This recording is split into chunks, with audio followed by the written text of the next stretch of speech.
Hi Pisces, welcome to Sweet Tea Astrology and Tarot. My name is Erica. I'm so glad you're here and I'm so glad to be back.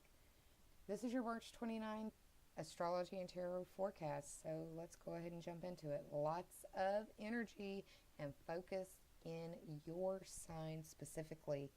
We're going to have Mercury go retrograde. You're going to have a new moon. Venus is going to move through. Before we get to that, let me say happy birthday to all of the Pisces babies. And I hope you've had a great solar return. So on the first of the month, we've got Venus moving into Aquarius. For you, this is the 12th house of your secrets, your karma, hidden nebulous things, the dream space, escapism, illusion, and delusion. The 12th house is a really difficult house to see. I like to think of the analogy or the metaphor of trying to see the bottom of the ocean from the perspective of the boat at the top surface. It's going to be hard to see. There's stuff in there you're not going to be able to get until you hit it. So the 12th house, Venus moving in there, hopefully would be bringing you really sweet dreams or sweet messages. Maybe, hopefully, money coming to you from a hidden source, because Venus rules beauty, money, harmony, and resources. On the 5th of the month, we've got Mercury going retrograde at 29 degrees of Pisces. This is the very end of your sign.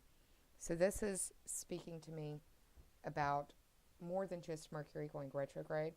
Mercury in Pisces, even if it's going direct, is difficult to navigate. Mercury retrograde in Pisces is difficult to navigate and put on a blindfold. You're going to have a hard time being clear with people, and you're going to have a hard time being clear with yourself in your communication. You may be really in your head during this Mercury retrograde, and that's not a bad thing. Work out what you need to. But Mercury retrograde here also speaks to the Chiron journey that had been occurring in Pisces for many years. I want to say 7. Probably more, I don't know exactly, but I know it's been several years since I started studying astrology back in 2014, let me put it like that. And so this Mercury retrograde is giving you an opportunity to look back on the soul wound that has occurred in that first house of your body, your personality, and your appearance. The first house is known as the house of the ascendant. It is how the world approaches you and sees you. It's what you project into the world. It's what people see in you first. On the 6th of the month, we have a new moon in Pisces at 15 degrees. This is your first house. Again, a new moon. If you don't like what you see in your body or in your appearance or in your personality, you have a new moon seed to work with for 6 months to get it in gear, to handle that situation. And I implore you that you use it. Chiron hung out at 29 for a minute. It just recently moved into Aries as I'm recording this. On the same day, we have Uranus, the planet of shocks, surprises, liberation, rebellion, and revolution, moving into Taurus. And for you, this is the 3rd house. 3rd house deals with communication, short distance trips.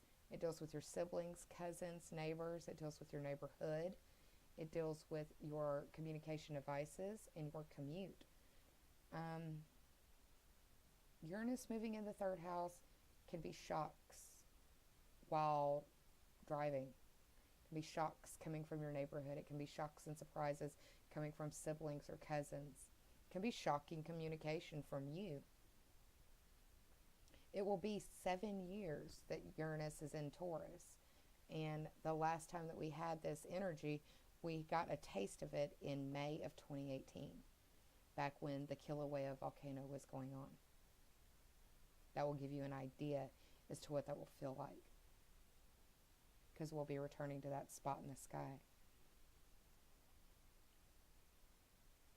Now on the 20th of the month, we have got the sun moving into Aries. For you, this is the second house. This is the house of your money, your earning ability, your self-esteem, your possessions. I call it the house of mind because anything you would introduce, identify, or point to as mine would fall in that second house. It's what you value.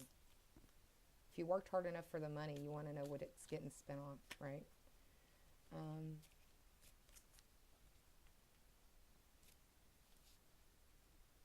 On the 21st, we have a full moon at 0 degrees of Libra. This gives you an opportunity to reset in that area of life. 0 degrees is a new beginning. And this is, we've had a series of 0 degree full moons and a series of 15 degree new moons that have occurred since around the Christmas time in 2018. And I want to say that the full moons at 0 stops in April. This for you is the 8th house. The 8th house is Scorpio. And that's the house of deep transformation and metamorphosis.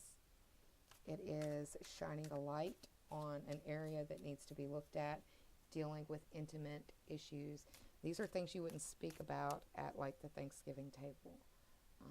It's sexuality. It is life, death, and rebirth. It's transformation. It is intimate issues. It's other people's money that comes to you not by your hand or by your hourly wage.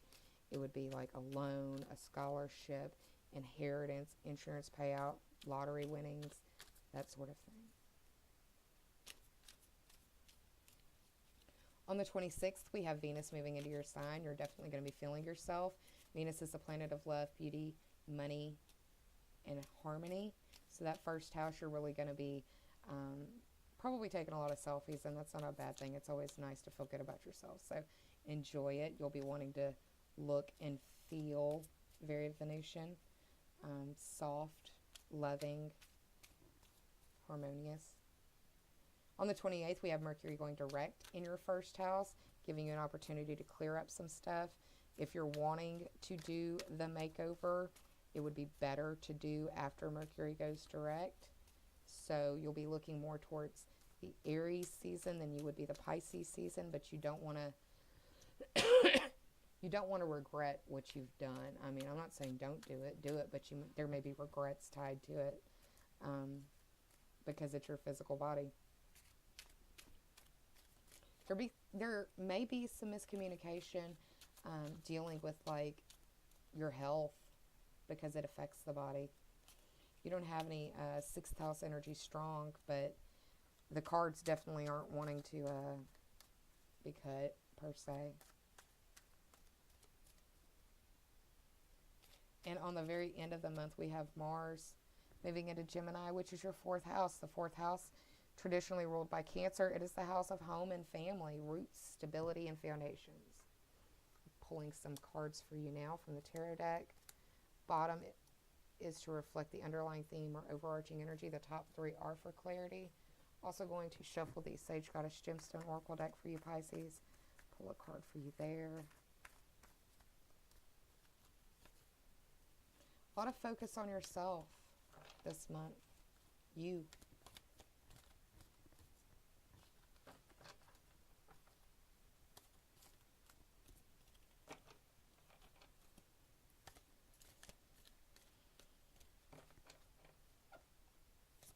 Watch your neck and your throat. Go get it checked out if it starts giving you problems.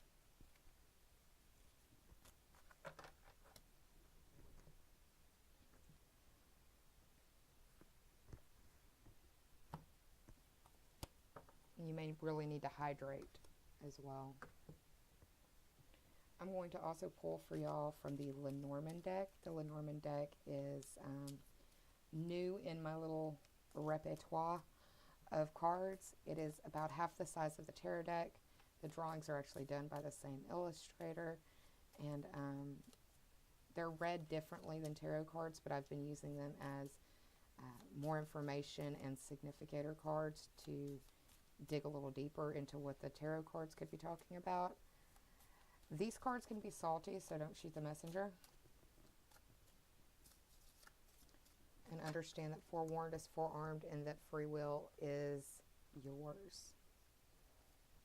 Bottom card and the top 3 to reflect or give more information. Let's see what's going on for you, Pisces.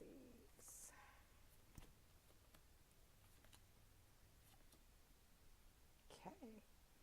Yeah, I was talking about your health, and with the tree card, it speaks to genetics and health and family and such, but we'll get to that. Let's talk about the tarot cards first.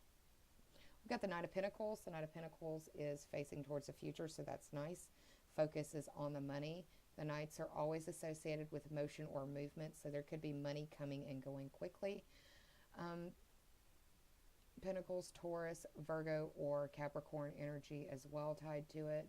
This guy or this Knight, this energy is definitely focused on being efficient and paying attention to their routine, very routine oriented, a creature of habit.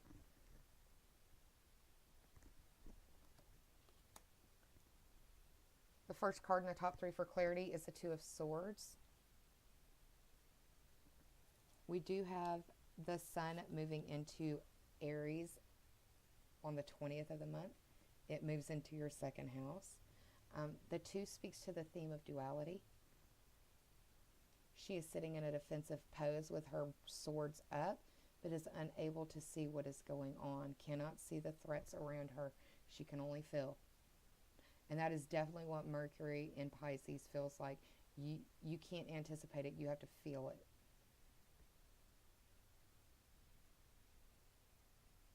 This card deals with being forced into a choice or there being a stalemate. Second card is the Sun. The Sun is the ruler of Leo. The Sun is also the 19th card of the major arcana. 1 plus 9 is 10. That speaks to the 10th house. And right now you have Jupiter in the 10th house, and that's traditionally the house of Capricorn. It's the house that I attribute to the William Shakespeare quote, "All the world is a stage." It's the stage that you approach the world on. It's how the world knows you through your career, your status, your reputation. You're dealing with authority figures or being an authority figure in your field of expertise. The Sun deals with success and fulfillment, and it can also speak to the time of Leo.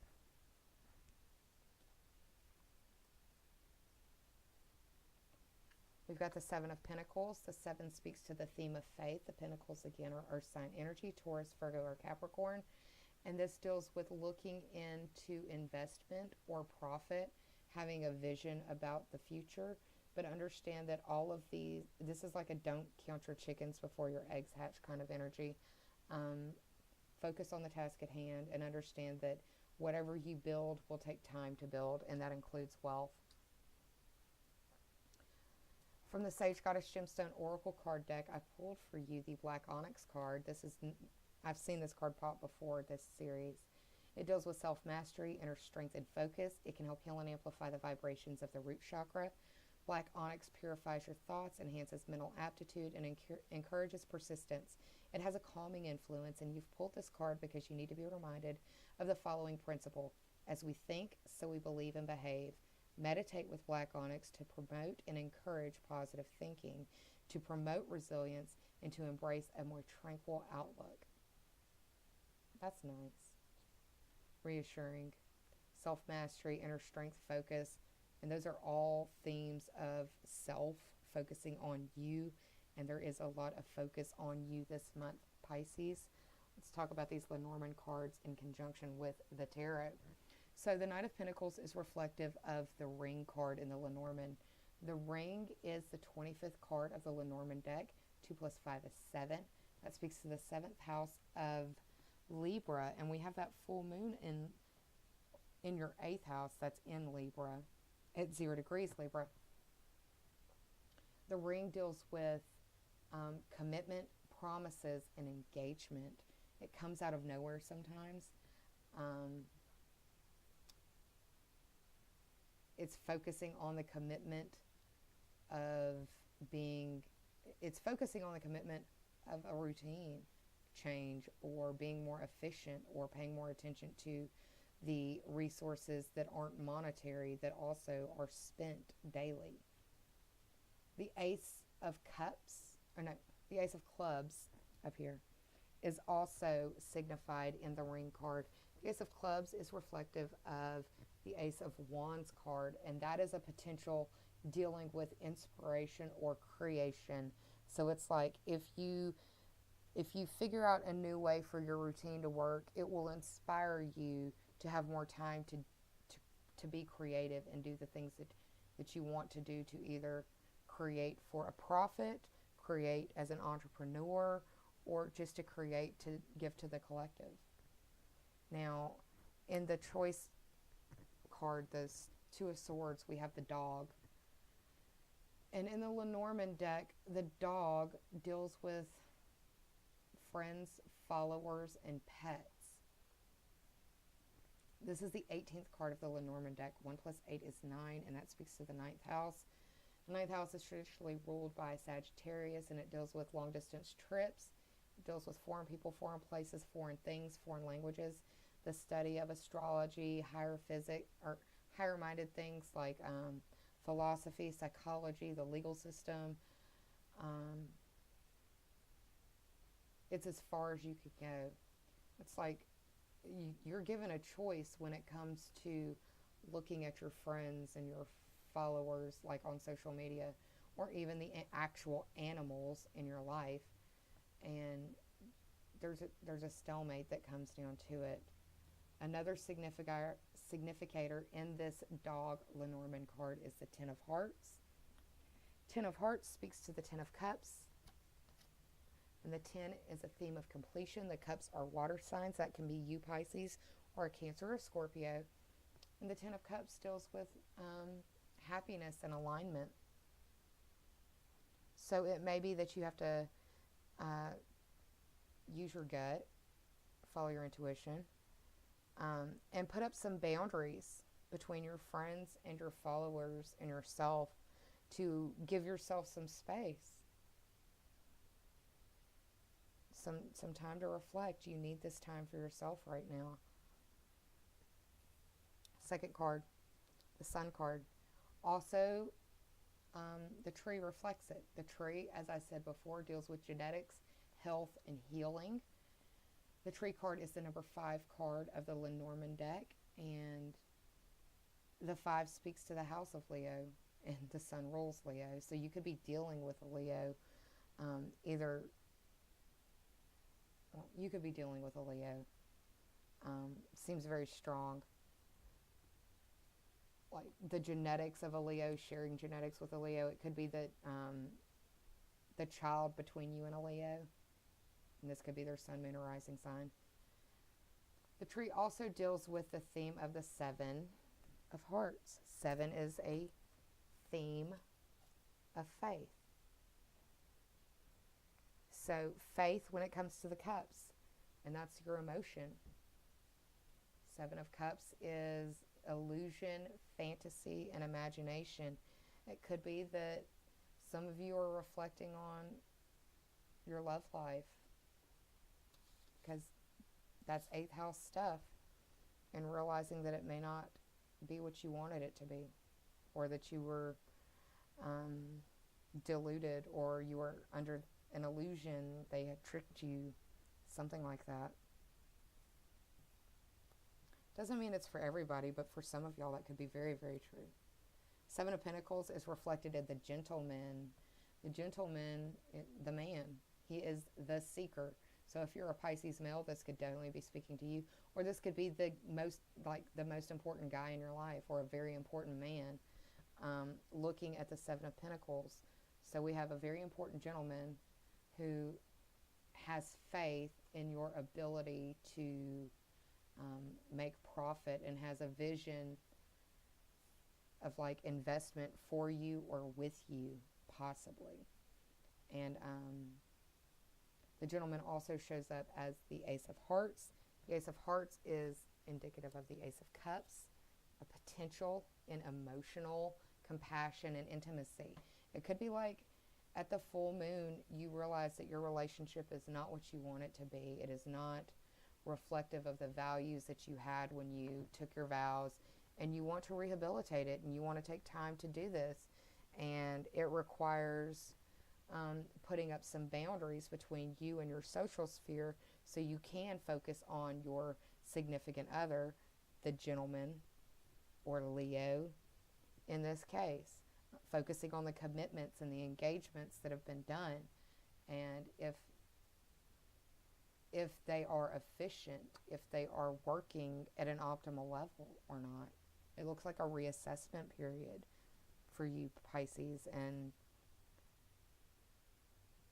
the black onyx card implores you to focus and use your self-mastery and inner strength to come to the other side of this. Because Chiron leaving Pisces can also, in my opinion, with Mercury being there, re-aggravate or, again, point to you, this is it. This is what you need to work on. And whether you do it or not is ultimately your choice. Free will is yours. And free will is your partner's as well. You can't force your partner to do anything. Or you shouldn't force your partner to do anything.